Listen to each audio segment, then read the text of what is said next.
রব্বুল আলামিন কোরআনুল কারীমের 6 নম্বর সূরা সূরাতুল আনআমের 108 নম্বর আয়াতে বলছেন, ওয়ালা তাসুব্বুল্লাযীনা ইয়াদউনা মিন দুনিল্লাহি ফায়াসুব্বুল্লাহা আদুওয়াম বিগাইরি ইলম কাযালিকা যায়্যানা লিকুল্লি উম্মাতিন আমালুহুম সুম্মা ইলা রাব্বিহিম মারজিউহুম ফায়ুনাব্বিউহুম বিমা কানু ইয়ামালুন। আল্লাহ তাআলা বলছেন, যারা আল্লাহকে বাদ দিয়ে অন্য কারো উপাসনা করে সেই সকল অন্য ধর্মাবলম্বীদের উপাস্যকে দেবতাকে তোমরা গালি দিও না। যদি আশেপাশে অমুসলিম ভাই বোনেরা থাকেন, ভালো করে শুনেন, ইউটিউবের কল্যাণে যারা পরবর্তীতে শুনবেন তাদেরকেও বলছি, দেখেন আমাদের অমুসলিম ধর্মাবলম্বী ভাই বোনেরা ভালো করে শুনেন, আমাদের কোরআন কত সুন্দর, আমাদের দ্বীন ইসলাম কত সুন্দর। আল্লাহ আমাদেরকে শিখিয়েছেন অন্য ধর্মাবলম্বী কোনো ব্যক্তির উপাস্যকে তুমি গালি দিতে পারবে না। হুকুমটা কার? আসতে বলবেন না, জোরে বলেন, হুকুমটা কার? আল্লাহ রসুল বলেছেন, কারো উপাসনালয়ে হামলা চালিও না, কারো মন্দির গির্জা পেগুটাকে ভেঙে দিও না। এমনকি আল্লাহ রসুল যখন কোথাও কোনো সেনাবাহিনী পাঠাতেন, যুদ্ধের বাহিনী পাঠাতেন, আল্লাহর নবী বলে দিতেন, মহিলার উপর হামলা করো না, দুর্বলদের উপর হামলা করো না, বয়োবৃদ্ধ বয়স্ক মানুষের উপরে, অক্ষমের উপর হামলা করো না, শিশুদের উপর হামলা করো না। আজকে পশ্চিমা দুনিয়া থেকে আমাদেরকে মানবতা শেখানো হয়, অথচ মানবতা বোধ তাদের ভেতরে নাই। দেখা যায় তারা এত খারাপের খারাপ, যুদ্ধের সময় তারা দেখা যায় বেসামরিক স্থাপনায় হামলা করতে করতে তারা হাসপাতাল পর্যন্ত বোমা হামলা চালায়। এরা মানবতার সবক দেয়, অথচ তাদের কাছে মানবতা বোধ নাই।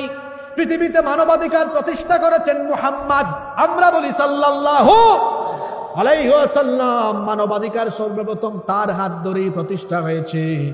আল্লাহর নবী বলেছেন, যার যার ধর্ম তাকে পালন করতে দাও, বাধা দিও না। কোরআনেও আল্লাহ বলেছেন, লাকুম দিন, তোমার ধর্ম তোমার, আমার দিন আমার। এখন পাশের দেশ থেকে মাঝে মাঝে বলা হয়, এই যে মৌলবাদের উত্থান হচ্ছে বাংলাদেশে, যদি বাংলাদেশে মৌলবাদ প্রতিষ্ঠা হয়, কোরআন প্রতিষ্ঠা হয়, তাহলে অমুসলিমদের অবস্থা খারাপ হয়ে যাবে, হিন্দু বৌদ্ধ খ্রিস্টানদের অবস্থা শেষ হয়ে যাবে। এদের কথা শুনলে মনে হয়, আরে বাপরে বাপ, মায়ের চাইতে মাসির দরদ। মানবতার সবক আমাদেরকে দিও না, নিজের চরকায় তেল দাও। কারণ তোমাদের হাত কাশ্মীরে আমাদের ভাই বোনদেরকে নির্যাতিত করে, তাদের রক্তের দাগ তোমাদের হাতে লেগে আছে, এখনো আমরা জানি। তোমরা মানবতার সবক আমাদেরকে দাও। এই বাংলাদেশে এখনো কোনো মন্দির পুরানো হয় নাই, কোনোদিন পুরানো হবেও না, ইনশাআল্লাহ আমরা এটা কোনোদিন করব না। কিন্তু তোমরা যে আমাদেরকে মানবতার সবক দাও, তোমাদেরকে আমরা চিনি তো। তোমরা হচ্ছ এমন, তোমরা আমাদের শত শত বছরের ঐতিহ্য বাবরি মসজিদ দখল করে সেখানে রাম মন্দির বানিয়ে আমাদের কলিজায় আগুন লাগায় দিয়েছ। এরা আমাদেরকে মানবতার সবক দেয়, অথচ আমার দেশে, আমার বাড়ি সিলেটে, সিলেটে প্রচুর পরিমাণ হিন্দুরা বসবাস করে। আমি আমার সিলেটে ছোটবেলা থেকে দেখেছি এমন বহু মসজিদ আছে, মসজিদের ঠিক সামনেই মন্দির আছে। আজ পর্যন্ত সেখানে কোনো সাম্প্রদায়িক দাঙ্গা হাঙ্গামা বিশৃঙ্খলা কোনোদিন হয়নি। মুসলমানরা নামাজ আদায় করে, হিন্দুরা তাদের ধর্ম তাদের মতো পালন করে, কেউ কাউকে বাধা দেয় না। এটা হলো আমাদের সাম্প্রদায়িক সম্প্রীতির বাংলাদেশের সৌন্দর্য। এই সৌন্দর্য কোনোদিন নষ্ট হবে না। যদি কোরআন প্রতিষ্ঠা হয়, তাহলে অমুসলিমরা আরো বেশি সুবিধা পাবে।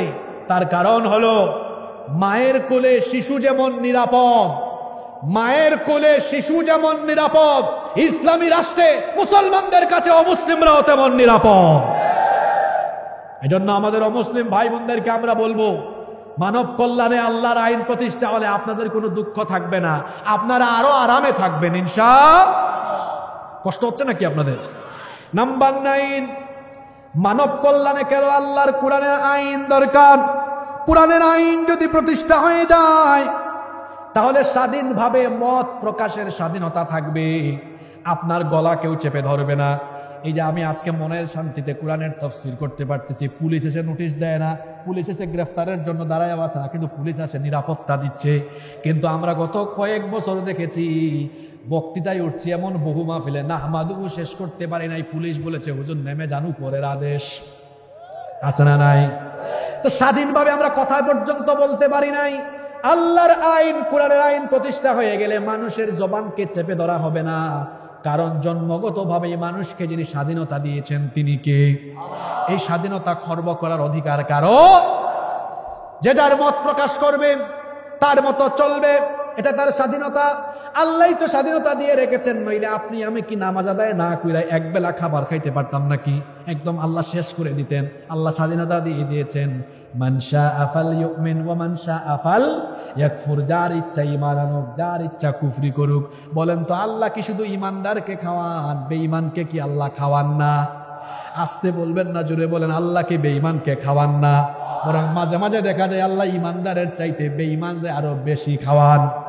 ঈমানদারের জীবনটা হলো এমন, আদ-দুনিয়া সিজনুল লিল মুমিন ওয়া জান্নাতুল লিল কাফির, দুনিয়া হলো মুমিনের জন্য জেলখানা, আর দুনিয়া কাফিরের জন্য জান্নাত। এই দুনিয়ায় আমাদের জন্য দুঃখ থাকবে, কষ্ট থাকবে, সব আমরা ঈমানের তাগিদে মেনে নিব, ঈমানের জন্য সব আমরা সহ্য করব, কারণ আমরা চাই আল্লাহর জান্নাত। এই জান্নাতে আমাদের জন্য রেখেছেন কে? আসতে বলবেন না, জোরে বলেন কে? আল্লাহর আইন থাকলে যে স্বাধীনভাবে মত প্রেস করা যায়, এটা ঘটনা বলবো নাকি শেষ করে দিব? ঘটনাটা বলবো, ঘটনা বলবো। ওমর রাদিয়াল্লাহু আনহু, আচ্ছা মানুষটা কেমন, নরম না গরম? কেমন গরম, কথা বলে পরে লাগাই দেয় এমন গরম। আপনারা জানেন ওমর রাদিয়াল্লাহু আনহু রাতের বেলা ঘুমাতেন না। আমার দেশে অনেক নেতা আছে, রাতের বেলা চরিত্র একরকম, দিনের বেলা একরকম, রাতের বেলা আর কর্মীরা স্লোগান দেয় আমার ভাইয়ের চরিত্র ফুলের মতো পবিত্র, আর হে মনে মনে বলে তুই যদি আমার রাতের কারবার দেখতি, আমি যেমনি মদ আর নারী নিয়ে হোটেলে পড়ে থাকি। আছে না নাই? সম্মানিত ভাইয়েরা, ওমর রাদিয়াল্লাহু আনহু রাতের বেলা ঘুমাতেন না, প্রজাদের খোঁজ খবর নেওয়ার জন্য বের হয়ে যেতেন। একদিন এক বাড়িতে তিনি গানের আওয়াজ শুনলেন। কিসের আওয়াজ? গানের আওয়াজ। শোনার পরে তিনি দেয়াল টপকে বাড়ির ভেতরে ঢুকে গিয়েছেন। দেয়াল টপকে বাড়ির ভেতরে ঢুকে গিয়েছেন। ঢুকে দেখেন শুধু গান হচ্ছে না, তার সামনে মদের সুরাও আছে, নারীও। তিনি গিয়া বললেন, আল্লাহর দুশমন, তুই কি মনে করেছিস তুই গোপনে গোপনে কোনো কাজ করবি আর আল্লাহ এটা ফাঁস করে দিবেন না? এখন ওই লোকটা বলে, খলিফা আমি তো অপরাধ করলে করছি একটা, কিন্তু আপনি তো খলিফা হয়ে অপরাধ করছেন তিনটা। মুখের উপর কথা বলছে। আমার দেশে প্রেসিডেন্ট বাদ দেন, মেম্বারের সামনে বলতে পারবেন? এটা বলতে পারবেন? আর প্রেসিডেন্টের সামনে বলতেছে, শুনেন আমি তো অপরাধ করলে করছি একটা, আপনি করছেন কয়টা? কিভাবে তিনটা হলো? বললেন এক নম্বর অপরাধ হলো, কোরআনে বলা হয়েছে কারো গোপন বিষয় তালাশ করো না, আপনি তো গোপন বিষয় তালাশ করে এক নম্বর অপরাধ করেছেন। দুই নম্বর অপরাধ হলো, কোরআনে বলা হয়েছে দেয়াল টপকে এভাবে কারো বাড়িতে ঢুকতে বলা হয় নাই, বলা হয়েছে সদর দরজা দিয়ে ঢুকতে। আপনি তো সদর দরজা দিয়ে ঢুকেন নাই, করছেন দুই নম্বর অপরাধ। তিন নম্বর অপরাধ হলো, কোরআনে বলা হয়েছে কারো বাড়িতে ঢুকলে অনুমতি নিয়ে সালাম দিয়ে ঢুকতে হয়, আপনি বিনা অনুমতিতে আমার বাড়িতে ঢুকেছেন। আমি কোন পয়েন্টে ছিলাম? পয়েন্টটা মনে আছে? আল্লাহর আইন থাকলে স্বাধীনভাবে কথা বলার, মত প্রকাশের সুযোগ থাকে না, বন্ধ হয়? কথা বলছেন না কেন? এখন এই ব্যক্তি কথা বলছে কার সামনে? প্রেসিডেন্টের সামনে। বলতেছে আমি অপরাধ করেছি একটা, আপনি করছেন কয়টা? প্রেসিডেন্ট কি থাপ্পড় লাগাইছে? বলছে এই এখন জেলে ঢুকাও। আমার দেশে তো এটা করলে, আগে তো আমরা এক রাবিয়া বছরীকে দেখেছি, সাথে সাথে কি ঘর, কি ঘর। ওমর রাদিয়াল্লাহু আনহু বললেন, তুমি তো ঠিকই বলছো, আমার তিনটা অপরাধ হয়েছে, ঠিক আছে মেনে নিলাম, কিন্তু তুমি যে অপরাধগুলো করেছো এই অপরাধ থেকে ফিরে আসবে, আমাকে কথা দাও। তার সাথে আলাপ সেরে তিনি বেরিয়ে গেলেন। দেখেন আল্লাহর আইন থাকলে স্বাধীনভাবে মত প্রকাশ করা যায়, খলিফা হস্তক্ষেপ করতে পারেন না। আল্লাহু আকবার। আর আল্লাহর আইন থাকবে না, আমি চ্যালেঞ্জ করে বলে গেলাম, যত বড় বুজুর্গ হোক মানুষের তৈরি করা আইন থাকলে আপনি তার সামনে কথাও বলতে পারবেন না, সুযোগ পেলে জিহ্বা কেটে ফেলবে। আজকে বলে গেলাম তো, কথা আগামীতে মিলায় নিয়ে। আল্লাহর আইন মানুষের কল্যাণে এজন্য দরকার, মানুষ স্বাধীন চেতা হয়ে নিরাপদে বাস করতে পারবে, কারণ হুকুম চলে কার? এই তো আমরা 3টা পয়েন্ট বাকি আছে।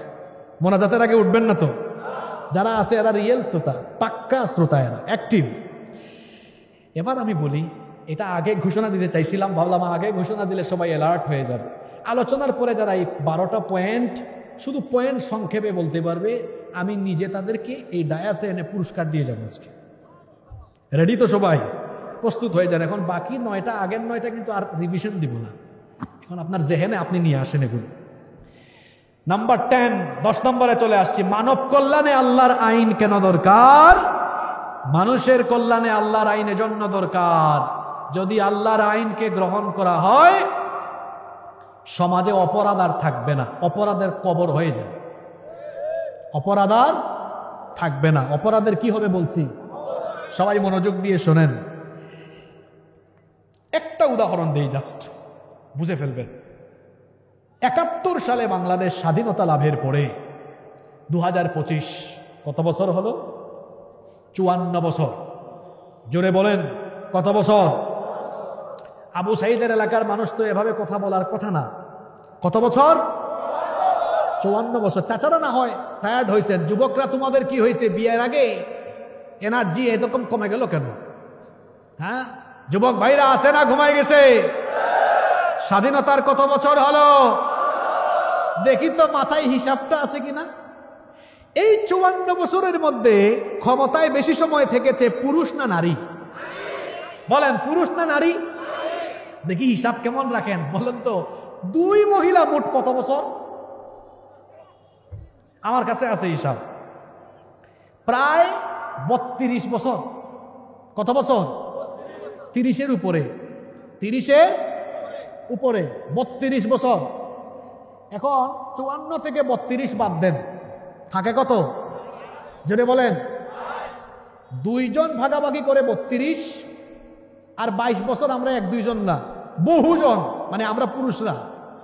আমরা এগিয়ে না পিছিয়ে? যদি বলেন এগিয়ে না পিছিয়ে?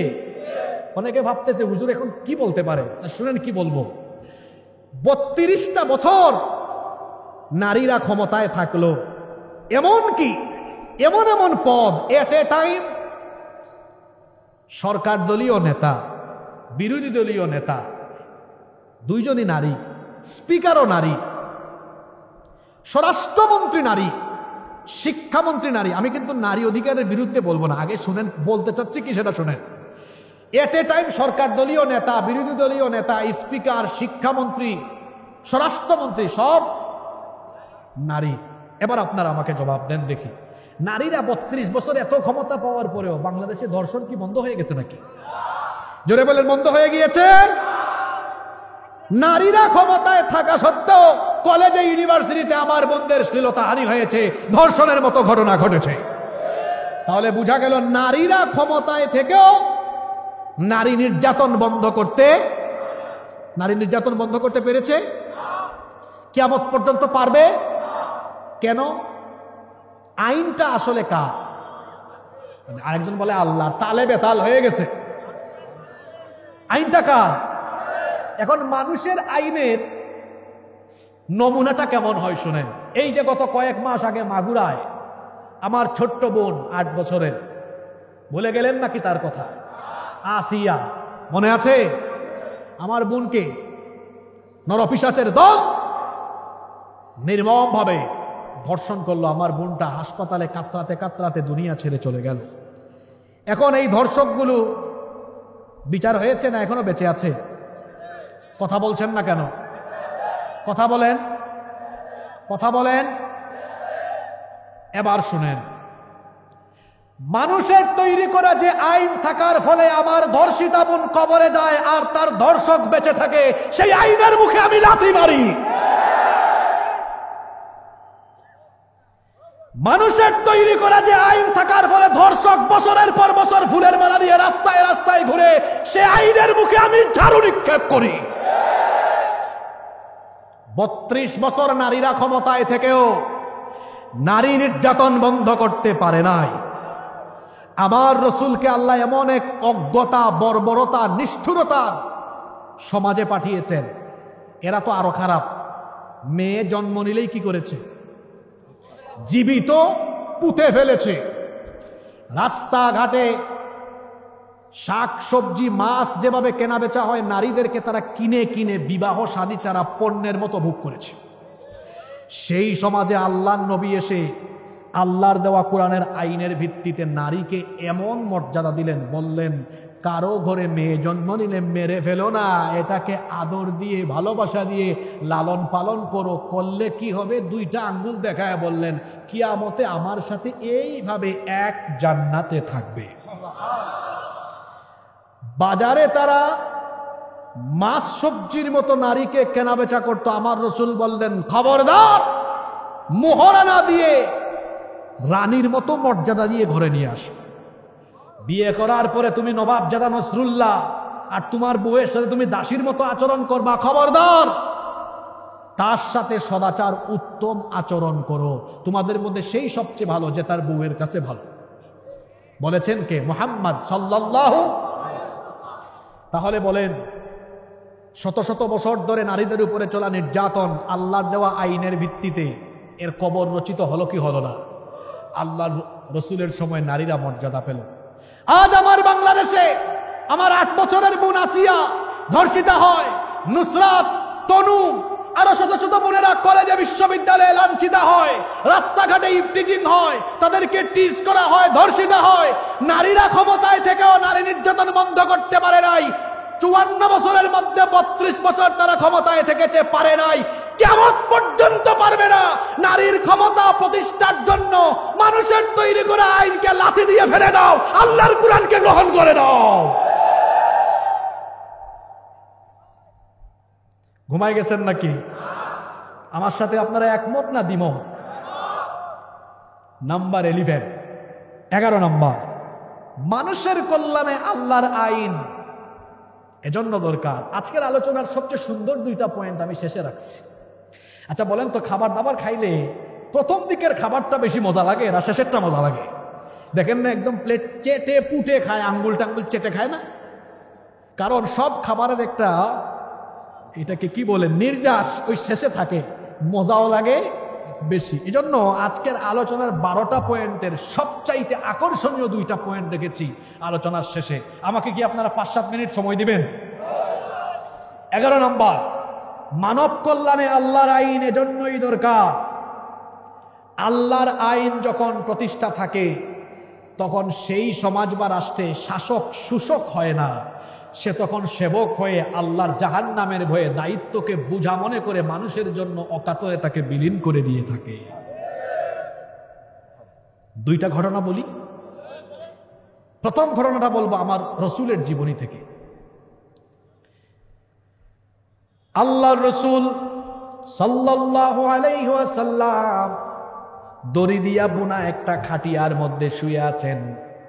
তার নিচে কোনো তুষক নাই, লেপ নাই, দড়ি দিয়া বুনানো খাটিয়ায় শুয়ে আছেন, বালিশও নাই, হাতটা এমনি করে দিয়ে শুয়ে আছেন। এমন সময় ওমর রাদিয়াল্লাহু আনহু নবীজির কাছে গেলেন। আল্লাহর নবী ওমর রাদিয়াল্লাহু আনহুকে দেখে উঠে গেলেন। ওমর রাদিয়াল্লাহু আনহু লক্ষ্য করলেন আল্লাহর নবীর পিঠের মধ্যে দড়ির দাগ বসে গিয়েছে। এটা দেখে তিনি বললেন, ওগো আল্লাহর নবী, আপনি হলেন মদিনা রাষ্ট্রের প্রধান রাষ্ট্রপ্রধান, লেপ নাই, তুষক নাই, বালিশও নাই, আপনি আমাকে পারমিশন দেন বাইতুল মাল থেকে এখনই আপনার জন্য সবকিছুর ব্যবস্থা করে দেই। আল্লাহ রসুল তখন বললেন, ওমর রে, আমি তো দুনিয়াতে সুখ শান্তি করার জন্য আসি নাই। আমি যদি আল্লাহর কাছে চাই, সঙ্গে সঙ্গে উহুদ পাহাড় আমার জন্য পাহাড় নয়, স্বর্ণে পরিণত হয়ে যাবে। আল্লাহু আকবার। আমি তো দুনিয়াতে সুখ শান্তি করার জন্য আসি নাই, এসেছি পথ হারা এই মানবতাকে পথের দিশা দেওয়ার জন্য। বলছিলাম দেখেন, রাষ্ট্রপ্রধান থাকা সত্ত্বেও ভোগ বিলাস তাদের জীবনে ছিল। আর ওমর রাদিয়াল্লাহু আনহুর একটা ঘটনা শুনেন। তিনি যখন রাষ্ট্রপ্রধান, আর তিনি তো এমন রাষ্ট্রপ্রধান ছিলেন, অর্ধ দুনিয়ার শাসনকর্তা ছিলেন, অর্ধ পৃথিবীকে শাসন করেছেন। একবার তিনি তার ঘরের ভেতরে মোমবাতির আগুন জ্বালিয়ে কাজ করছেন। সেই যুগেতে এইরকম ইলেকট্রিক্যাল লাইট ছিল না, বিদ্যুৎ ছিল না, মোমবাতির আলো জ্বালিয়ে কাজ করছেন। এমন সময় তার কিছু আত্মীয় স্বজন দেখা করার জন্য গেলেন, দরজার সামনে গিয়ে দরজা নক করলেন, মহামান্য খলিফা ভেতরে আসবো নাকি? তিনি বললেন না, একটু ওয়েট করো, দাঁড়াও, অপেক্ষা করো। দরজায় দাঁড় করিয়ে রেখে তিনি এবার তার সামনে থাকা মোমবাতির আগুন ফু দিয়ে নিভিয়ে দিলেন, নতুন করে আরেকটা মোমবাতিতে আগুন ধরালেন, বললেন এবার তোমরা ভেতরে ঢুকো। এবার তারা ভেতরে চলে আসলো, এসে জিজ্ঞেস করলো, আমিরুল মুমিনিন, আপনার সামনে তো মোমবাতির আগুন জ্বালানোই ছিল, সেটা কেন ফু দিয়ে নিভালেন আর নতুন করে আরেকটা মোমবাতিতে আগুন ধরালেন? তখন তিনি বললেন, তোমরা আসার আগ পর্যন্ত জনগণের টাকায় কেনা মোমবাতির আলো জ্বালিয়ে আমি জনগণের কল্যাণে অফিসিয়াল কাজ করছিলাম। তোমরা যখন এসে ভেতরে ঢোকার জন্য অনুমতি চাইলে, মনে মনে চিন্তা করলাম, জনগণের পয়সায় কেনা মোমবাতির আগুন জ্বালিয়ে যদি তোমাদের সাথে আমি কথাবার্তা বলে, ব্যক্তিগত কথা বলে সময় নষ্ট করি, জনগণের আমানতের খেয়ানত হয়ে যাবে, জনগণের পয়সা ধ্বংস হবে, রাষ্ট্রের আমানতের যে দায়িত্ব আমার উপর আছে, দায়িত্বের খেয়ানত হয়ে যাবে। এই ভয়টা যখন আমার অন্তরে চলে আসলো, সঙ্গে সঙ্গে আমি জনগণের পয়সায় কেনা এই মোমবাতির আগুন ফু দিয়ে নিভিয়ে নিজের টাকায় কেনা মোমবাতির আগুন জ্বালিয়ে তোমাদের সাথে কথা বলছি। এটা আল্লাহর আইনের শাসনের নমুনা। কার আইনের? আরেকটা ঘটনা মনে পড়ে গেছে, বলবো নাকি? ওমর রাদিয়াল্লাহু আনহু রাতের বেলা বের হয়েছেন, দেখেন এক মহিলা তাঁবুর পাশে পাতিলের মধ্যে কি জানি রান্না করে, আর তার পাশেই তার বাচ্চারা কান্না করতেছে। তিনি কাছে গিয়ে বললেন, মহিলা, তোমার বাচ্চারা কান্না করে কেন? মহিলা বললেন, আমার বাচ্চারা কয়েকদিন ধরে ক্ষুধার্ত, কয়েকটা দিন ধরে খায় না, পেট খালি, ক্ষুধার্ত, এজন্য কান্না করে। তিনি বললেন, তো চুলার মধ্যে কি রান্না করতেছো, তাড়াতাড়ি দাও না কেন? মহিলা বলল, চুলার মধ্যে তো কিছুই নাই, আমি পানি গরম করে সেখানে পাথর দিয়ে পাথর নাড়াচাড়া করতেছি, যাতে বাচ্চারা মনে করে খাবার রান্না করতেছি। আর এটা দেখে যেন কাঁদতে কাঁদতে তারা যেন টায়ার্ড হয়ে ক্লান্ত হয়ে ঘুমায় যায়, সান্ত্বনা দেওয়ার জন্য আমি এটা করতেছি। ওমর রাদিয়াল্লাহু আনহু এটা শুনেই কেঁদে ফেললেন। মহিলা বললেন, ও পথিক, তুমি আমার দুঃখে কেন কান্না করছো? ওমর রাদিয়াল্লাহু আনহু তখন বললেন, তোমার যেই হালত, এই অবস্থা, তুমি কি খলিফাকে আমিরুল মুমিনিন ওমর রাদিয়াল্লাহু আনহুকে কথাটা জানাও নাই? মহিলা বললেন, আমি তো খলিফার দরবারে যেতেই পারি না, ভিড় আর ভিড়, আর খলিফার কি দায়িত্ব নয় আমার মতো অসহায় পরিবারে খোঁজ নেওয়া খলিফার কি দায়িত্ব নয়? এটা শুনে তিনি আরো কান্না করে দিলেন, বললেন, তুমি একটু দাঁড়াও, দেখি তোমার জন্য কিছু করতে পারি কিনা। সঙ্গে সঙ্গে তিনি চলে গেলেন বাইতুল মালে গিয়ে একটা বস্তার ভেতরে আটা আর কিছু খাদ্যদ্রব্য ঢুকালেন, নিজের কাঁধে বা তার মাথায় যখন উঠাতে যাবেন, বাইতুল মালের দায়িত্বশীল এসে বললেন, আমিরুল মুমিনিন, বস্তা আপনি কেন মাথায় উঠান, কাঁধে উঠান, আমারে দেন, আমি উঠাই। তিনি বললেন, তুমি সরে যাও, আমার বোঝা আমারে উঠাইতে দাও, যে দৃশ্য দেখে এসেছি জানি না কিয়ামতের দিন আল্লাহ আমাকে জাহান্নাম দিয়ে দেন কিনা। সঙ্গে সঙ্গে তিনি নিজে এই বস্তা মাথায় করে নিয়ে ওই মহিলার কাছে গেলেন, গিয়ে বললেন, তাড়াতাড়ি আটা খুলো। রুটির খামির বানিয়ে তিনিও রুটি বানাতে সাহায্য করলেন। রুটি প্রস্তুত হলো, তিনি বাচ্চাদেরকে খাওয়ালেন। এরপরে মহিলাকে বললেন, আগামীকাল তুমি খলিফার দরবারে যেও, দেখবো তোমার জন্য আরো কিছু করা যায় কিনা। মহিলা তখন বলল, আরে তুমি এত ভালো মানুষ, যদি আমাদের মুসলমান রাষ্ট্রের খলিফা ওমর না হয়ে তুমি হতো, আমাদের জন্য ভালো হতো। ওমর রাদিয়াল্লাহু আনহু জবাব দিলেন না, কিছুই বললেন না। বললেন, তুমি আগামীকাল খলিফার দরবারে যেও, দেখবো আরো কিছু তোমার জন্য করা যায় কিনা। মহিলা পরের দিন খলিফার দরবারে গেল, গেইটে ঢুকেই দেখলো খলিফার চেয়ারে বসা তিনি আর কেউ নন, গত রাতের ওই ব্যক্তি। মহিলা ভয়ের চোটে এবার থরথর করে কাঁপা আরম্ভ করলো, সাথে সাথে বলে উঠলো, আমিরুল মুমিনিন, আমার ভুল হয়ে গিয়েছে, আমাকে মাফ করে দেন, গত রাতে যা হয়েছে সেজন্য আমি ক্ষমা চাচ্ছি। ওমর রাদিয়াল্লাহু আনহু বললেন, ও মহিলা, উল্টা আমার কাছে ক্ষমা চাই, আমাকে লজ্জা দিও না, বরং আজকে এই সভাসদের সবার সামনে আমি তোমার কাছে ক্ষমা চাইলাম। ঠিক মতো তোমার ঘরে খাবার যে যায় নাই, কিয়ামতের দিনের জন্য ওমরকে আল্লাহর দরবারে আসামি করো না। আল্লাহু আকবার। এমন যদি হতো আমাদের নেতা হতো, ওমরেরই মতো হতো, আবু বকরের মতো। চান কি চান না আপনারা? এমন যদি হতো আমাদের শাসক হতো ওমরেরই মতো হতো আবু বকরের মতো জনগণের খোঁজ খবর নিত রাত দুপুরে ঘুরে ঘুরে দেখতো কি কেউ আছে অনাহারে আমার দেশের মা বোনেরা লাঞ্ছিতা হতো না আমার দেশের কৃষক শ্রমিক বঞ্চিত হতো না গরিব দুঃখী বুখা নাঙা নাহি পাওয়া যেত যদি আমাদের নেতা হতো ওমরেরই মতো হতো আবু বকরের মতো। আল্লাহ যেন দিয়ে দেন, বলেন আমিন। হ্যাঁ, এটা তখন পাবেন যুবকেরা। আমি তো আলোচনার শুরুতে বলেছি তোমার তারুণ্য আর যৌবন কোন নেতার চামচামিতে দিও না, তুমি চামচা নও, তুমি আল্লাহর গোলাম। তোমার তারুণ্য, তোমার যৌবন, তোমার শক্তি, তোমার সামর্থ্য, তোমার ঘাম, তোমার রক্ত দিবে কার জন্য?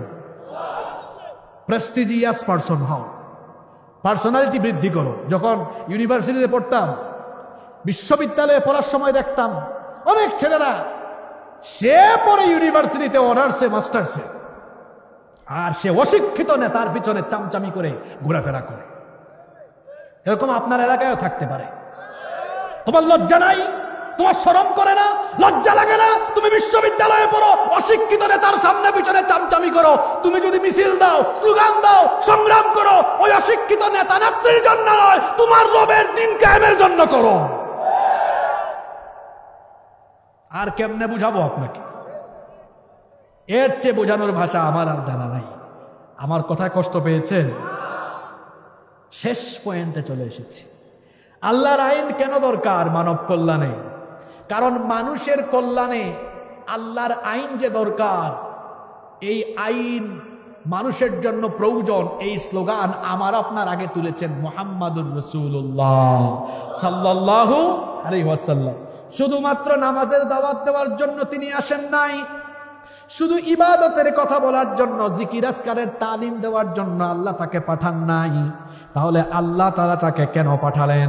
কোরআনে কারীমের 61 নম্বর সূরা সূরাতুস সাফির 9 নম্বর আয়াতে আল্লাহ তাআলা বলছেন, হুয়াল্লাযী আরসালা রাসূলাহু বিল হুদা ওয়া দীনিল হক লিইয়ুযহিরাহু আলাদ-দীনি কুল্লিহি ওয়ালাউ কারিহাল মুশরিকুন।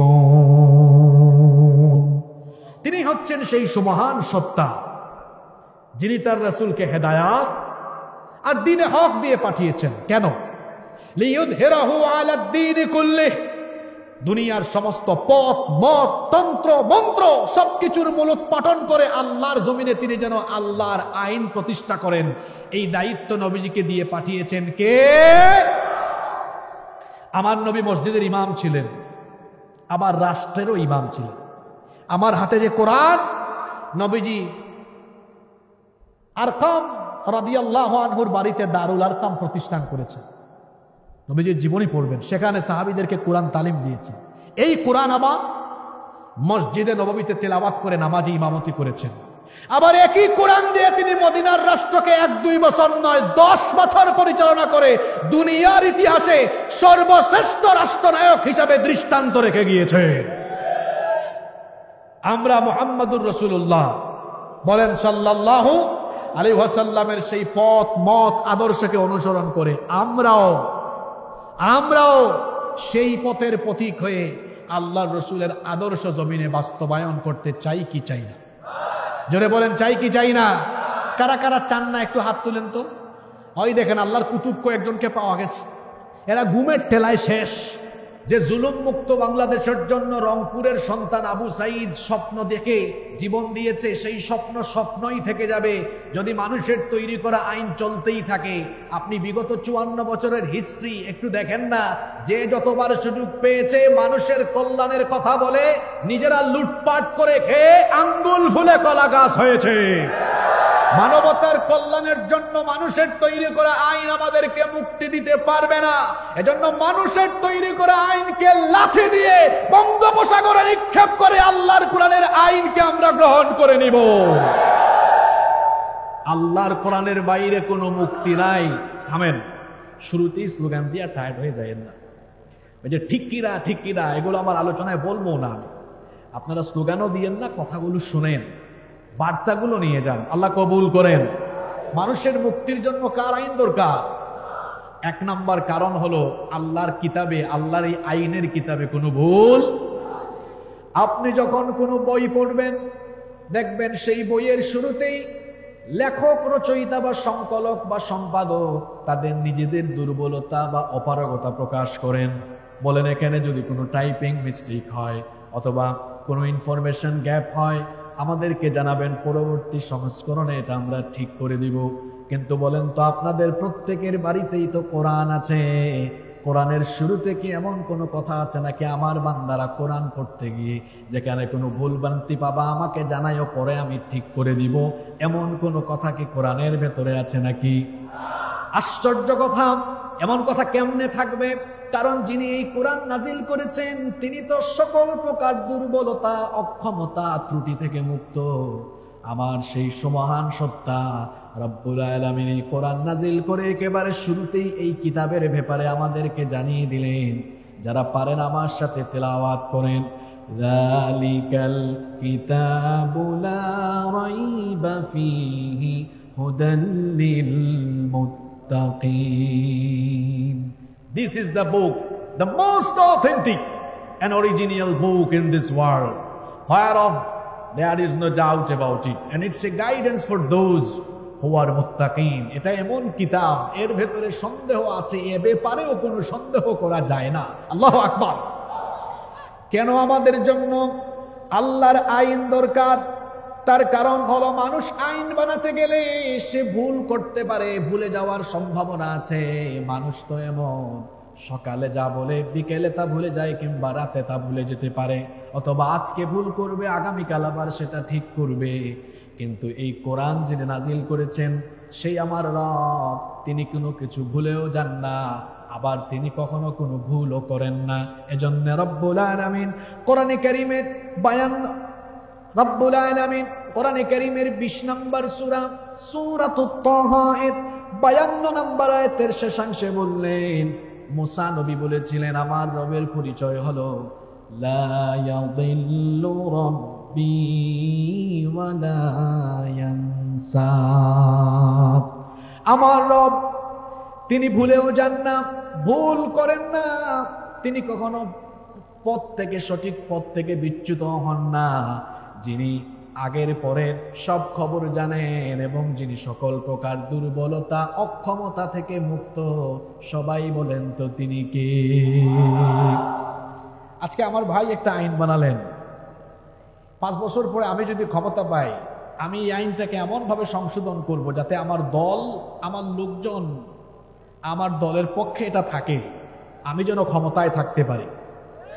আবার আমার পরে আরেকজন ভাই পেলেন, উনিও তখন উনার মতো করে আইন সংশোধন করে নেবেন। মনে রাখবেন যে আইন যখন সংশোধন করে সে জনগণের কথা চিন্তা করে সংশোধন করে না, আগে তার নিজের আর দলের কথা চিন্তা করে আইন সংশোধন করে। মানুষ স্বার্থপর, এজন্য আল্লাহ তাআলা মানুষের জন্য গুরুত্বপূর্ণ, প্রয়োজনীয়, নিত্য প্রয়োজনীয় জিনিস আল্লাহ মানুষের হাতে দেন নাই, আল্লাহ নিজের কাছে রেখেছেন। যেমন সূর্যের আলো, চন্দ্র, তারকা, আগুন, বাতাস, পানি, এগুলো যদি আল্লাহ তার নিজের হাতে না রেখে আমাদের হাতে দিতেন তাহলে আমরা যে স্বার্থপরের স্বার্থপর, আমরা বলতাম আমার বিরোধিতা বন্ধ করে আনুগত্য করার আগ পর্যন্ত বৃষ্টির পানি বন্ধ, সূর্যের আলো বন্ধ। দেখেন না এমন স্বার্থপর, একটু সুযোগ পাইলে ইন্টারনেটই বন্ধ করে দেয়। আর তাদের হাতে যদি সূর্যের আলো, পানি, বাতাস, আলো থাকতো তাহলে বলতো না খাওয়া মেরে ফেলবো যতক্ষণ না আমাদের সামনে মাথা নত করবা। এই মানুষের তৈরি করা আইন দিয়ে আল্লাহর কসম আপনাদের ভাগ্যের পরিবর্তন হবে না। মানুষের তৈরি করা আইনকে লাঠি দিয়ে ফেলে দেন, আল্লাহর কোরআনের আইনকে গ্রহণ করে নেন। সম্মানিত রংপুরবাসী, মানুষের তৈরি করা আইন আমাদের কল্যাণ বয়ে আনতে পারবে না, পারবে না। আল্লাহর আইন দরকার। 1 নম্বর কারণ বলেছি কেন? কারণ এটা নির্ভুল কিতাব। এই কিতাবে কোনো ভুল আছে? জোরে বলেন, কোনো ভুল আছে? নাম্বার 2, 2 নম্বর, কেন মানবতার কল্যাণের জন্য আল্লাহর আইন দরকার।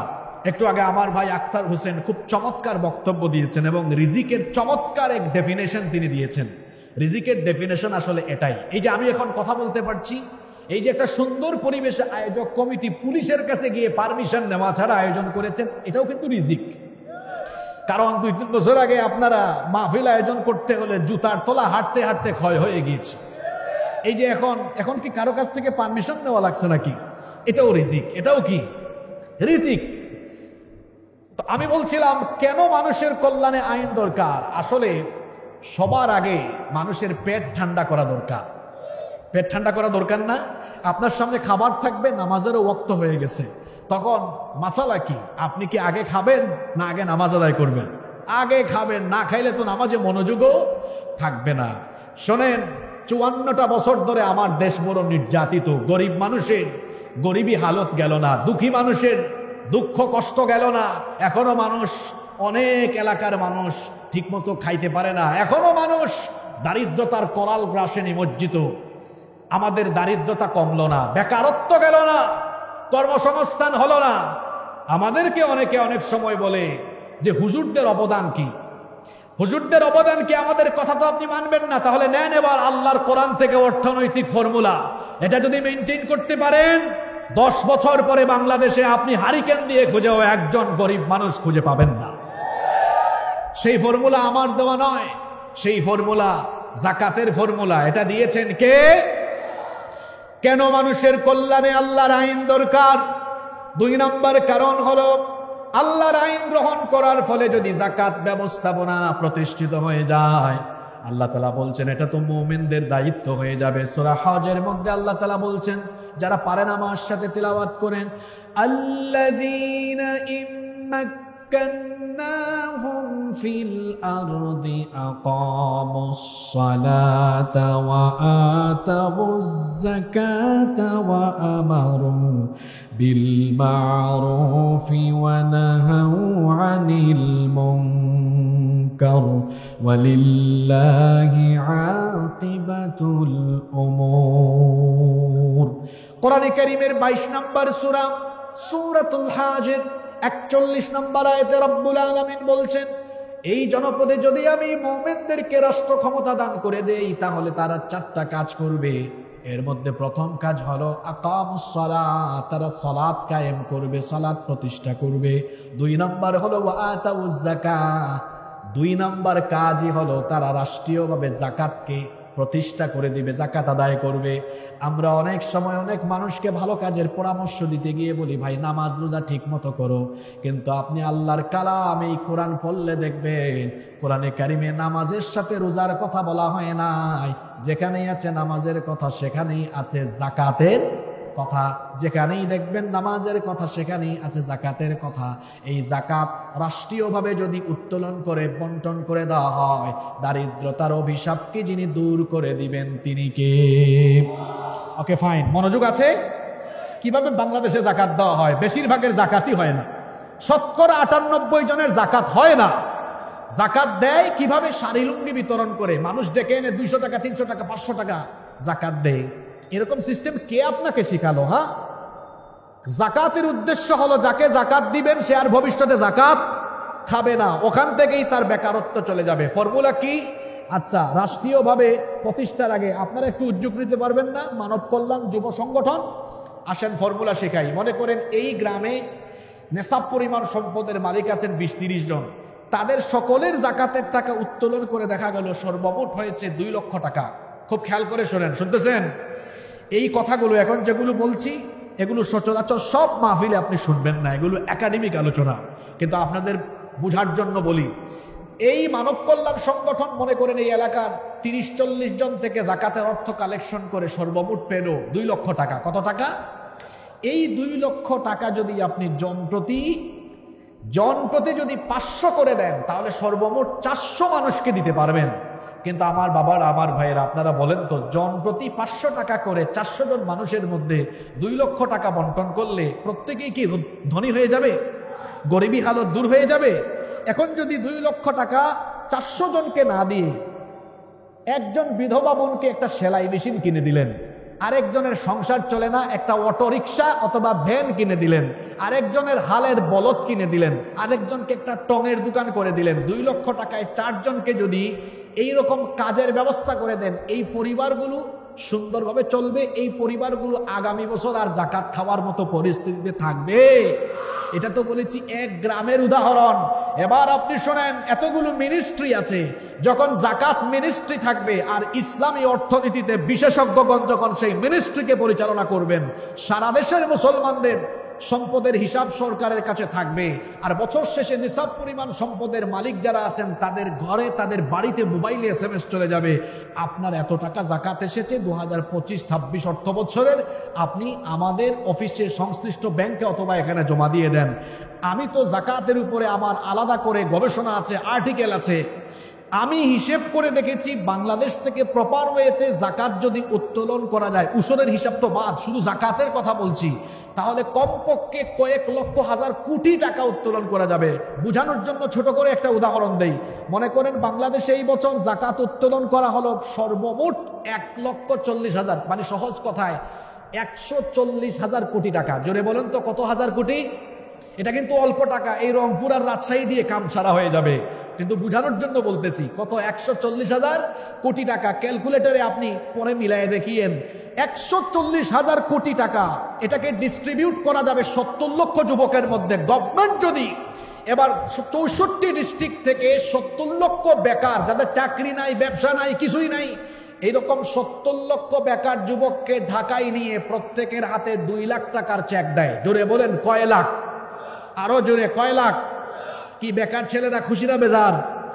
2 লাখ টাকা দেওয়া হলো, আর বলা হলো যান এটা দিয়ে আবার কুটির শিল্পের কাজ করেন, হাঁসের খামার করেন, মুরগির খামার করেন, মুদি দোকান দেন, ভ্যান কিনেন, রিক্সা কিনেন, হালের বলদ কিনেন, যার এলাকায় যেটা দরকার সেটা করেন। আর আপনি এই টাকা নিয়ে ফুর্তি করেন না কাজ করেন, আমার এলাকা এটা পর্যবেক্ষণ করবে। তাহলে 140,000 কোটি টাকা জাকাত উত্তোলন করে এক বছরে কত লক্ষ যুবকের কর্মসংস্থান হলো? জোরে বলেন কত লক্ষ? কথা বলছেন না কেন? বুঝেন নাই কথা? কত লক্ষ? 70 লক্ষ। কত লক্ষ? কয় বছরে? কয় বছরে? কয় বছরে? 54 বছর ধরে আপনারা বাংলাদেশে রাজনীতি করেন, আর আমার খেটে খাওয়া গরিব মানুষের সামনে এসে বড় বড় বক্তৃতা করেন, আমরা ক্ষমতায় গেলে ঘরে ঘরে খাবার পৌঁছে দিব, চাল পৌঁছে দিব, ক্ষুধামুক্ত দারিদ্র্যমুক্ত বাংলাদেশ গঠন করব। পারেন নাই, বরং আমরা দেখেছি ক্ষমতায় যাওয়ার পরে 5 বছর আপনার নিজেদের ক্ষুধাও আপনারা মিটাইতে পারেন না। মানুষের ক্ষুধা কেমনে মিটাবেন? যদি আল্লাহর দেওয়া জাকাতের ফর্মুলা গ্রহণ করে রাষ্ট্রীয়ভাবে জাকাত উত্তোলন করে এভাবে ডিস্ট্রিবিউট করে দারিদ্রতা বেকারত্ব বিমোচনের জন্য কাজ করা হয়। আজকে রংপুর থেকে চ্যালেঞ্জ করে বলে গেলাম, 10 বছর পরে বাংলাদেশে একজন গরিব মানুষও খুঁজে পাওয়া যাবে না। এটা কি গলাবাজি চাপাবাজি করে গেলাম না সুন্দর করে বুঝাই দিয়ে গেলাম? বুঝতে পেরেছেন? যারা অমনোযোগী ছিলেন এরা হিসাবটা বুঝে নাই, পরবর্তীতে ইউটিউব থেকে বুঝে নিয়েন, আর যারা বুঝছে তো তারা বুঝছে। তাইলে এইভাবে করে দারিদ্রতা ঘুচাবার জন্য ফর্মুলা দিয়েছেন কে? পৃথিবীতে কি এইরকম পরিস্থিতি কখনো এসেছিল যে গরিব নাই, জাকাত খাওয়ার মতো কেউ নাই? হ্যাঁ এসেছিল। ওমর ইবনে আব্দুল আজিজ রহমতুল্লাহি আলাইহির জামানায় মানুষ জাকাত নিয়ে ঘুরেছে, জাকাত খাওয়ার মতো কাউকে পাওয়া যায় নাই। সুবহানাল্লাহ পড়বেন না? বাংলাদেশেও যদি আমরা আল্লাহর কুরআনী ফর্মুলা গ্রহণ করি আর যদি জাকাত ভিত্তিক অর্থনীতি প্রতিষ্ঠা করতে পারি, এই দেশে কোনো গরিব থাকবে না ইনশাআল্লাহ। আপনারা কি আল্লাহর দেওয়া এই ফর্মুলা চান? সবাই চান? 3 নম্বর পয়েন্ট, মানুষের কল্যাণে কেন আল্লাহর আইন দরকার? আল্লাহর আইন মানুষের কল্যাণের জন্য। আল্লাহর দেওয়া এই কোরআনকে যখন আমরা গ্রহণ করব, তখন ন্যায় বিচার প্রতিষ্ঠা হয়ে যাবে, জুলুম থাকবে না, অন্যায় থাকবে না, অবিচার থাকবে না। সকল অন্যায় অবিচার জুলুমের মূলোৎপাটন হয়ে যাবে, ন্যায় বিচার ইনসাফ কায়েম হয়ে যাবে। তার কারণ হলো আল্লাহ তাআলা কোরআনে কারিমে ন্যায় বিচার প্রতিষ্ঠার আদেশ দিয়েছেন, ফর্মুলাও বলে দিয়েছেন। আবার আমার নবী সেটা বাস্তবায়ন করে আমাদের জন্য প্র্যাকটিক্যাল আদর্শ রেখে গিয়েছেন। জুমার সানি খুতবায় প্রায় সময় আপনারা এই আয়াতটা শুনেন। কোরআনে কারিমের 16 নম্বর সূরা সূরাতুন নাহালের 90 নম্বর আয়াতে আল্লাহ তাআলা বলছেন, ইন্নাল্লাহা না'মুরু বিল আদলি ওয়াল ইহসান ইলা আখিরিল আয়াহ। আল্লাহ তাআলা বলছেন নিশ্চয়ই আল্লাহ তোমাদেরকে সদাচার করার এবং ন্যায় ইনসাফ কায়েম করার আদেশ দিচ্ছেন। আবার কোরআনে কারীমের 4 নম্বর সূরা সূরাতুন নিসা এর 58 নম্বর আয়াতের মাঝের অংশে আল্লাহ তাআলা বলছেন ওয়া ইযা হাকামতুম বাইনান নাসি আন তাহকুমু বিল আদল। আর যখন তুমি মানুষের মধ্যে মানুষের মধ্যে বিচার ফয়সালা করবে, অবশ্যই ন্যায় প্রতিষ্ঠা করবে, অন্যায় করবে না, কারো উপরে জুলুম করবে না, অবিচার করবে না। এই কোরআনের ভেতরে ন্যায় বিচারের আদেশ যিনি দিয়েছেন তিনি কে? আল্লাহর এই আদেশকে আমার নবী কেমনে বাস্তবায়ন করেছেন শোনেন। আমার নবী যখন রাষ্ট্রপ্রধান, আমার নবী বিচারের বেলায় কেমন করে মানুষের মধ্যে ইনসাফ করতেন শোনেন। একটা ঘটনা আমার মনে পড়ে গেল, ঘটনাটা কি বলবো? আল্লাহর নবীর আদালতে একবার সম্ভ্রান্ত বংশের একজন নারী চুরির অপরাধে ধরা পড়লেন। মাখজুমিয়া গোত্রের কুরাইশি একজন সম্ভ্রান্ত নারী চুরির অপরাধে ধরা পড়লেন। এবার সকল সাহাবীদের মধ্যে গুঞ্জন আরম্ভ হয়ে গেল। সাহাবায়ে কেরাম পারস্পরিক কথা বলছেন, এত নামি দামি বংশের একজন মহিলা চুরি করে ধরা পড়েছেন, এখন যদি আল্লাহর নবী বিচার করতে গিয়ে কোরআন অনুযায়ী রায় দেন, ফয়সালা দেন, আমরা তো জানি কোরআনের রায় হলো, কোরআনের ফয়সালা হলো ওয়াসসারিকু ওয়াসসারিকাতু ফাকতাউ আইদিয়াহুমা।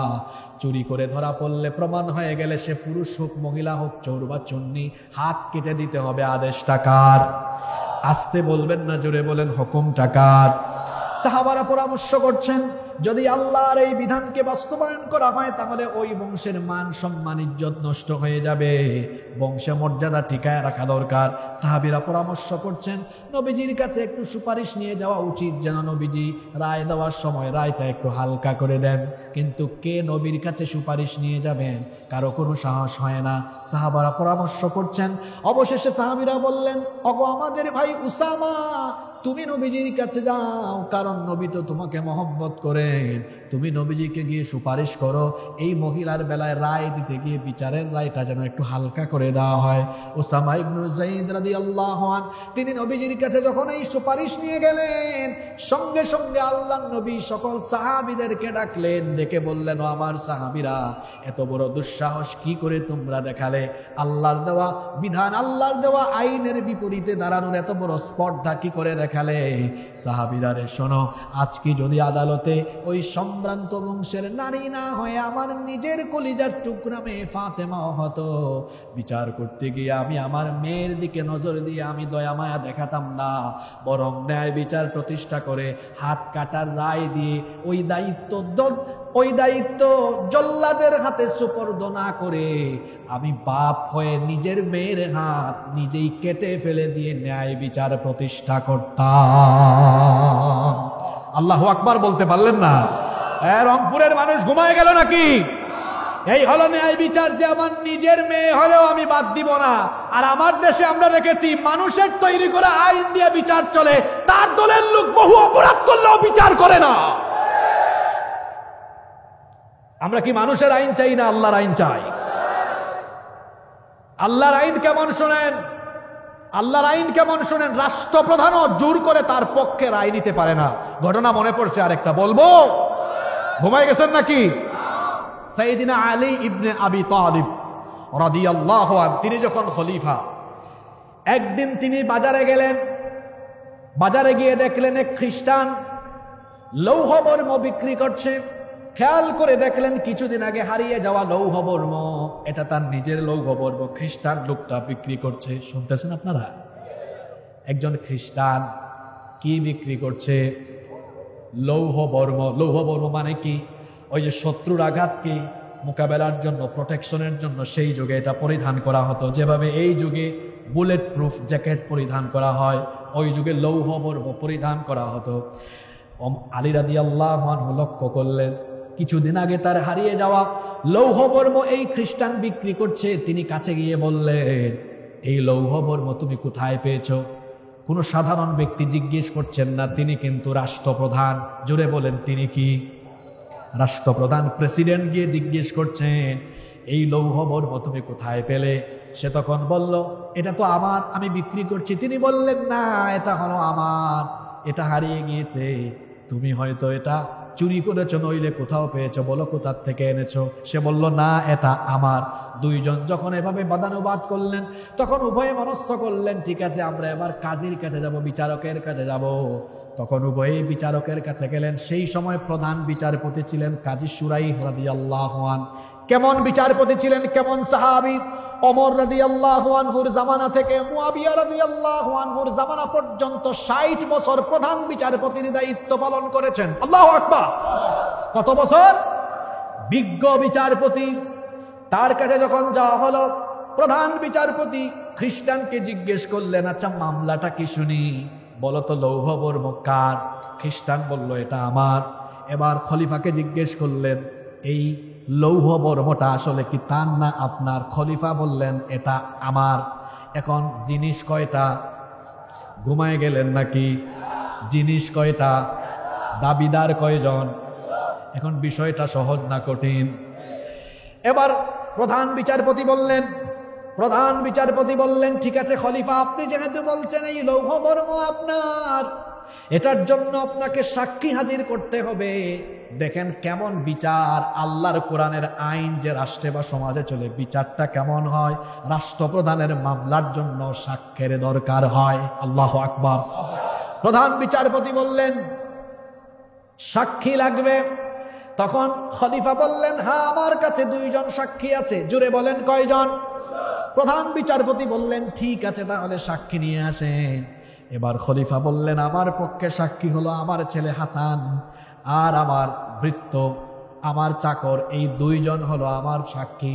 প্রধান বিচারপতি বললেন, খলিফা, আপনি কি জানেন না রসুলের বিচারের ফর্মুলা হলো পাপের পক্ষে ছেলের সাক্ষ্য গ্রহণ হবে না, মনিবের জন্য তার দাস কিংবা তার গুলামের সাক্ষ্য গ্রহণ হবে না। আল্লাহু আকবার! চিন্তা করেন, আল্লাহর আইন চললে প্রধান বিচারপতিও বিচার করার জন্য উপর থেকে চাপ সামলাইতে হয় না। আর মানুষের তৈরি করে আইন থাকলে উপর থেকে বলা হয়, আমি যারে ফাঁসি দিতে বলবো তারে ফাঁসি দাও। আর আল্লাহর আইন চললে সেখানে প্রধান বিচারপতি রাষ্ট্রপ্রধানকেও সামনে রেখে কথা বলতে পারেন, কারণ হুকুম চলে কার? আরো জোরে বলে আইন, আরো জোরে বলেন, আইন চলে কার? প্রধান বিচারপতি বললেন, আপনি কি রসুলের ফর্মুলা জানেন না? বাপের পক্ষে ছেলের আর মনিবের পক্ষে চাকরের সাক্ষ্য গ্রহণ করা যায় না। বললেন, এই 2 জন ছাড়া যদি আরো কোনো সাক্ষী থাকে তো হাজির করেন। তখন খলিফা বললেন, এই 2 জন ছাড়া তো আমার কাছে আর কোনো সাক্ষ্য নাই। খলিফা বললেন, তাহলে বিচারের রায় আর আপনার পক্ষে নাই। তিনি বিচারের রায় দিয়ে দিলেন। খলিফার বিরুদ্ধে রায় চলে গেল, খ্রিস্টানের পক্ষে রায় চলে গেল। খলিফা বললেন, ঠিক আছে, যেহেতু আমার সাক্ষ্য প্রমাণ নাই, এই আদালতে এটাই হলো ন্যায় বিচার, আমি এটা মেনে নিলাম। ওই খ্রিস্টান লোকটা এটা লক্ষ্য করলো, এরপরে চিৎকার করে বলল, কতই না সুন্দর ইসলামের ন্যায় বিচার। বলল, মহামান্য কাজী, আসলে লৌহ বর্ম আমার নয়, লৌহ বর্ম হলো খলিফার। কিন্তু এখানে যে সৌন্দর্য উপস্থাপিত হয়েছে, এত সুন্দর বিচার, এই সৌন্দর্য দেখে এখন আমি আপনাদের সামনে সাথে সাথে কালিমা পড়ে মুসলমান হয়ে গেলাম। এই হলো ইসলামের ন্যায় বিচার। সেখানে বিচারের নামে অবিচার করা হয় না, কারো উপরে জুলুম করা হয় না। আর যেই সমাজে, যেই দেশে আল্লাহর আইনের পরিবর্তে মানুষের তৈরি করা আইন চলবে, যারা তখন ক্ষমতায় থাকবে, ইচ্ছা মতো তাদের যারে মন চায় ধৈরা ধৈরা জেলে ঢুকাবে আর ফাঁসি দিবে। এই জন্য বলেন তো দেখি, অবিচারকে রোধ করার জন্য, অবিচারের কবর দিয়ে ন্যায় বিচার প্রতিষ্ঠার জন্য যার আইন আমাদের জন্য দরকার, চিৎকার করে বলেন, তিনি কে? আস্তে বলবেন না, জোরে বলেন, তিনি কে? আপনারা কি বিরক্ত হয়ে যাচ্ছেন নাকি? আমাকে শেষ করার সুযোগ দিবেন না দিবেন না? দেখি মনোযোগ কেমন আছে। পয়েন্ট বলছি কয়টা? 1 নাম্বার কি বলেছি? এটা নির্ভুল কিতাব, আল্লাহর আইনের কিতাব। এটা কি কিতাব? নির্ভুল, কোনো ভুল। 2 নাম্বার, আল্লাহর আইনের এই কিতাবকে মানব কল্যাণে গ্রহণ করলে বেকারত্ব, দারিদ্রতা, অভাব, অনটন থাকবে। 3 নাম্বার বলেছি, ন্যায় বিচার প্রতিষ্ঠা হয়ে যাবে। 4 নাম্বার, আমি কি শেষ করে দিব নাকি? 4 নাম্বার, আল্লাহর এই কোরআন যদি আমরা গ্রহণ করি, শুধু বিচার ফয়সালার ক্ষেত্র নয়, আর শুধু অর্থনৈতিক সেক্টর নয়, আমাদের যতগুলো সেক্টর, যতগুলো ক্ষেত্র আছে, সকল ক্ষেত্রের সুস্পষ্ট দিক নির্দেশনা পেয়ে সব জায়গায় আমরা শান্তি পেয়ে যাব। শান্তি দেওয়ার মালিক কে? কারণ হলো আপনাদের যত সেক্টর আছে, যত ক্ষেত্র আছে, সকল সেক্টর বা ক্ষেত্রের জন্য যা কিছু দরকার সব এই কোরআনের ভেতরে যিনি ঢুকিয়ে দিয়েছেন। গলার আওয়াজ বড় করে সবাই বলেন তো তিনি কে? এজন্য রব্বুল আলামিন কোরআনুল কারীমের 16 নম্বর সূরা সূরাতুন নাহালের 89 নম্বর আয়াতের শেষাংশে বললেন, ওয়ানাজ্জালনা আলাইকাল কিতাবা তিবয়ানাল লিকুল্লি শাইইন ওয়া হুদান ওয়া রাহমাতান ওয়া বুশরা লিল মুসলিমিন। আর আমি আপনার কাছে এমন এক কিতাব নাজিল করেছি যেই কিতাবের ভেতরে তিবয়ানাল লিকুল্লি শাই, সব কিছু আমি বয়ান করে দিয়েছি।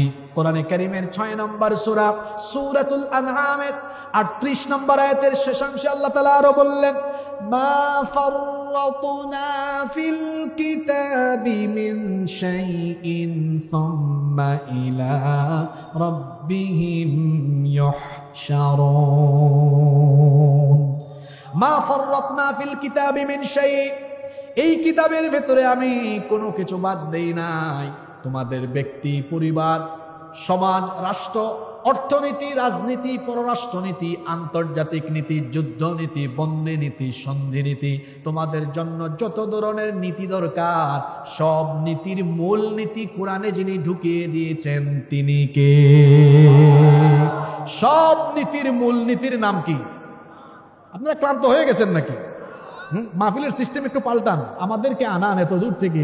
আর আমরা কিন্তু যখন কথা বলি মূল মূল কথাগুলো আমরাই বলে যাই। তো ওই বক্তৃতাটা আমাদেরকে শুরুতে দিয়ে বাকিদেরকে শেষে দিয়ে, এতে আমাদেরও মজা লাগবে। কারণ অনেক সময় শুনতে শুনতে টায়ার্ড হয়ে গেছে মানুষ। টায়ার্ড হয়ে গেছেন নাকি? বেশি না, আপনারা 15-20 মিনিট আমাকে মনোযোগী হয়ে সময় দিতে পারবেন না? সব নীতির মূল নীতি যে কিতাবে আছে, সবাই বলেন এই কিতাবের নাম কি? নাম্বার 5, কেন আমাদের জন্য মানুষের কল্যাণের জন্য আল্লাহর আইন দরকার? 5 নম্বর কারণ হলো সৃষ্টির জন্য স্রষ্টার আইন সর্বোত্তম। আচ্ছা বলেন তো, এই যে মাইকে কথা বলছি আমরা, এই মাইক যারা চালায়, অপারেটর যারা আছে, সিস্টেম, তারা ভালো জানবে না আপনার আমার মতো সাধারণ মানুষ ভালো জানবে? অপারেটর যেমনি মাইক ব্যবস্থাপনা ভালো জানে, তেমনি এই স্রষ্টা, এই সৃষ্টি ব্যবস্থাপনা কেমনে চলবে সেটা আমাদের চাইতে স্রষ্টা ভালো জানেন। এজন্য আল্লাহ তাআলা বলছেন, আলা ইয়ালামু মান খালাকা ওয়া হুয়াল লাতীফুল খাবীর। কোরআনে কারীমের 67 নম্বর সূরা সূরাতুল মুলকের 14 নম্বর আয়াতে আল্লাহ তাআলা বলছেন, সাবধান, যিনি সৃষ্টি করেছেন তিনি ভালো জানেন, তোমরা কি জানবা? এই জমিন কেমনে চলবে, অর্থনীতি কেমনে চলবে, কেমনে সমাজ ব্যবস্থাপনা চলবে, তোমরা আর কি জানবা? যিনি এগুলো সব বানিয়েছেন, সবাই বলেন তো তিনি কে? আমরা ভালো জানি না, আল্লাহ ভালো জানেন। সেজন্য আল্লাহ বলছেন সৃষ্টির জন্য স্রষ্টার আইন, অর্থাৎ আমার আইন হলো সর্বোত্তম, আমার আইনের চাইতে উত্তম কোনো আইন নাই। এজন্য আল্লাহ বলছেন হুকুমের দায়িত্ব, আদেশের দায়িত্ব কেবলমাত্র কার? এজন্য আল্লাহ কোরআনে কারীমের 12 নম্বর সূরা সূরা ইউসুফের 67 নম্বর আয়াতে বলে দিয়েছেন, ইনিল হুকমু ইল্লা লিল্লাহ,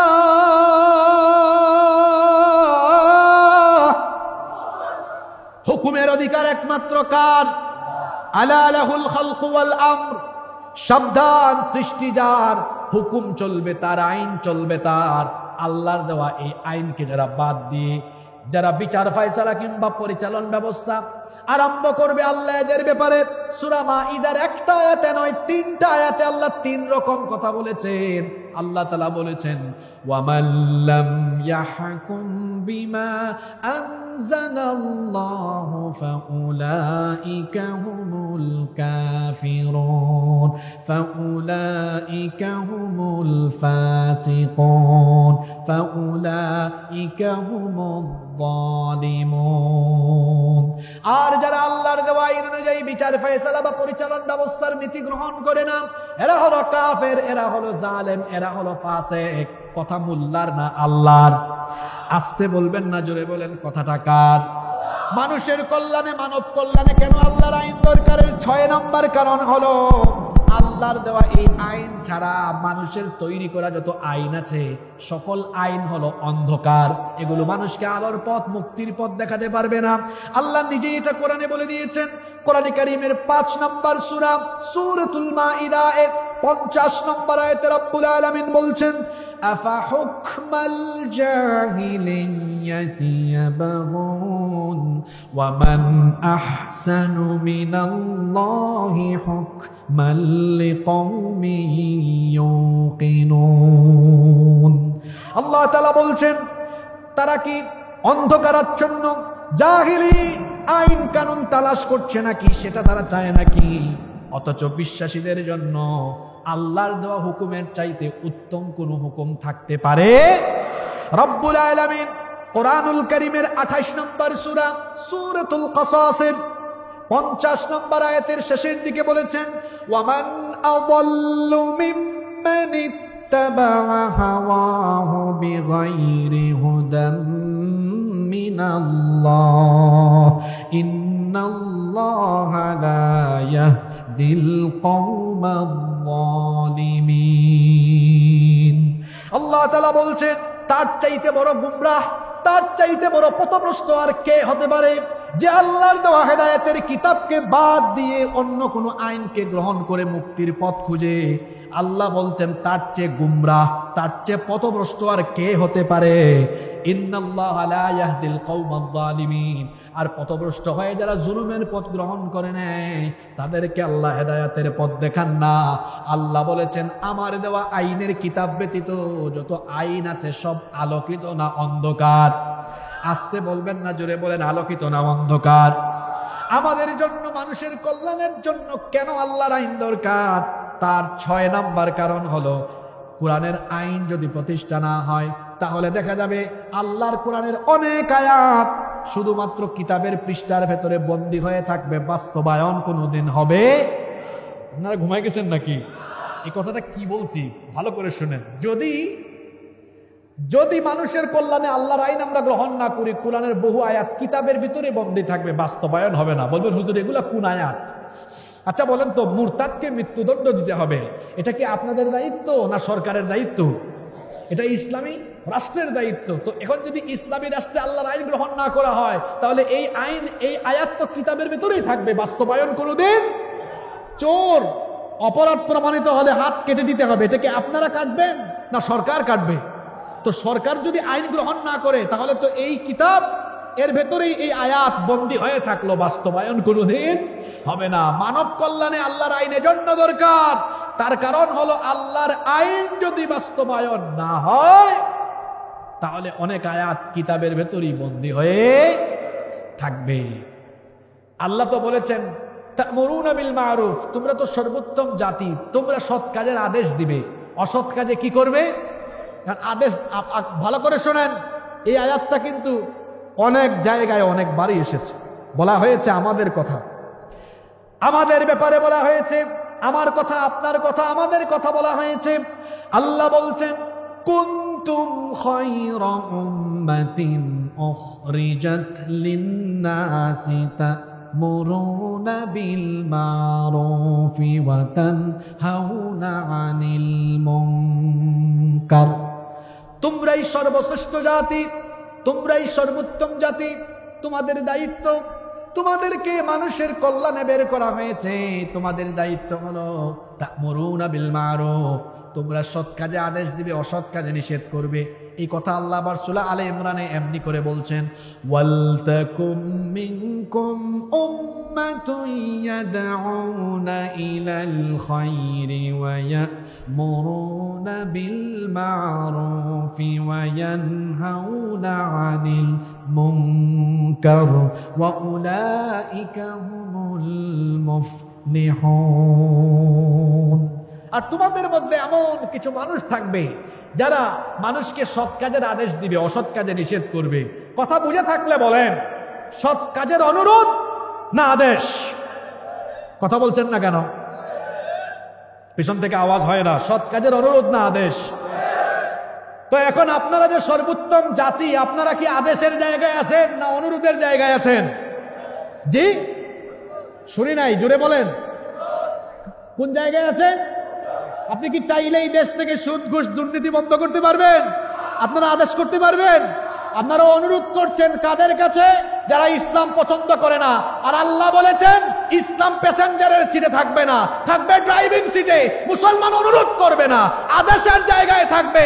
এই জন্য আদেশের জায়গা পর্যন্ত ইসলাম পৌঁছায় দিতে হবে। কথা বুঝছেন না এখনো ভেজাল আছে?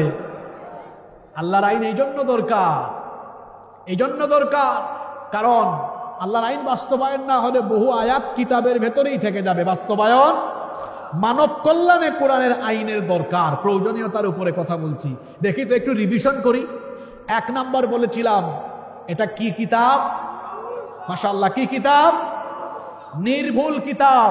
2 নাম্বার বলেছিলাম আল্লাহর দেওয়া এই আইন মানব কল্যাণে গ্রহণ করলে, জাকাত ভিত্তিক ফর্মুলা গ্রহণ করলে বেকারত্ব থাকবে।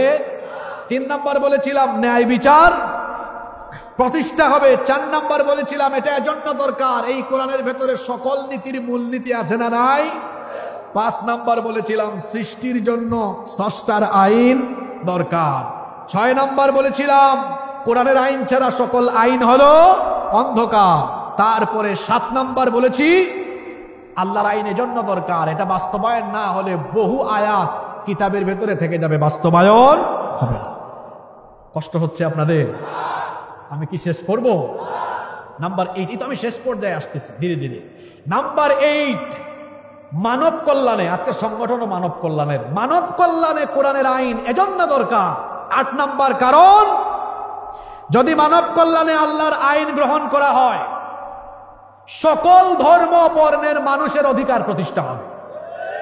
শুধু মুসলমান নয়, হিন্দু, বৌদ্ধ, খ্রিস্টান, যত রকমের যত ধর্মের বর্ণের মানুষ আছে সবার অধিকার প্রতিষ্ঠা হবে। কারণ আল্লাহর দ্বীন ইসলামের প্রধান বৈশিষ্ট্য হলো এটা হচ্ছে দ্বীনুন ইনসানিয়াহ, এটা মানবতার দ্বীন। কিসের দ্বীন? জোরে বলেন, কিসের দ্বীন? মানবাধিকারের কথা সবচেয়ে বেশি বলা হয়েছে কোরআনে। এমনকি আপনারা জানলে অবাক হবেন, মানুষের সৃষ্টি নিয়ে আল্লাহ যখন ফেরেশতার সাথে আলোচনা করেন, ফেরেশতা তখন আল্লাহর হক নিয়ে কথা বলে নাই, আপত্তি করেছে বান্দার হক নিয়ে। আসেন একটু মনে করাই দেই। আল্লাহ ফেরেশতাদেরকে ডেকে বললেন আমি মানুষ বানাবো। ফেরেশতা বলল কি? তখন বলল আতাজআলু ফিহা মাইয়ুফসিদু ফিহা ওয়া ইয়াসফিকুদ দিমা। আপনি কি এমন কাউকে বানাবেন? দেখেন ফেরেশতা কিন্তু এমন কথা বলে নাই এমন কাউকে সৃষ্টি করবেন যারা আপনার গোলামি করবে না, এটা বলে নাই। বলেছে এমন কাউকে কি পৃথিবীতে পাঠাবেন যারা সেখানে গিয়ে রক্তপাত ঘটাবে, বিশৃঙ্খলা লাগাবে। অর্থাৎ রক্তপাতের মাধ্যমে আরেকজনের হক নষ্ট হয় না? কথা বলছেন না কেন? তাহলে ফেরেশতা আপত্তি করে আল্লাহকে বলেছে আল্লাহর হকের বিষয় না বান্দার হকের বিষয়? কথা বলছেন না কেন? বান্দার হকের বিষয়। ইসলাম মানবাধিকারের দিন। আমাদের এই দিনের ভেতরে মানবাধিকারের কথা যত বলা হয়েছে পৃথিবীর কোথাও মানবাধিকারের কথা এত বলা হয় নাই। আল্লাহর নবীর হাদিস শুনেন, মানুষের জীবনের নিরাপত্তা ইসলাম কেমনে দিয়েছে। কোরআন শরীফে তো আছে, আল্লাহ তাআলা বলেছেন যে অন্যায়ভাবে একজন মানুষ হত্যা করে সে যেন সারা দুনিয়ার মানুষকে হত্যা করে। আর হাদিস শরীফে এসেছে, নবীজি বলেছেন আল্লাহর কাছে একজন মানুষের জীবনের মর্যাদা এত বেশি, একজন মানুষের জীবনের মূল্য আল্লাহর ঘর কাবা শরীফের চাইতেও আল্লাহর কাছে বেশি। সুবহানাল্লাহ কইতে ইচ্ছে করলো না, খালি ঠিক ঠিক বলে চিল্লাইতে পারেন, সুবহানাল্লাহ কইতে পারেন না। আল্লাহ রসুল বলেছেন একজন মানুষের জীবনের মর্যাদা আল্লাহর কাছে কার ঘরের চাইতে বেশি? জোরে বলেন, কার ঘরের চাইতে বেশি? কাবা শরীফের চাইতেও বেশি। আমাদের দ্বীনের ভেতরে মানবাধিকারের কথা বলা হয়েছে। ভাবতে পারেন হিন্দু, বৌদ্ধ, খ্রিস্টান, অন্য ধর্মের কথা কি বলা হয়েছে? অন্য ধর্মাবলম্বীদের কথাও আমাদের কিতাবে বলা হয়েছে।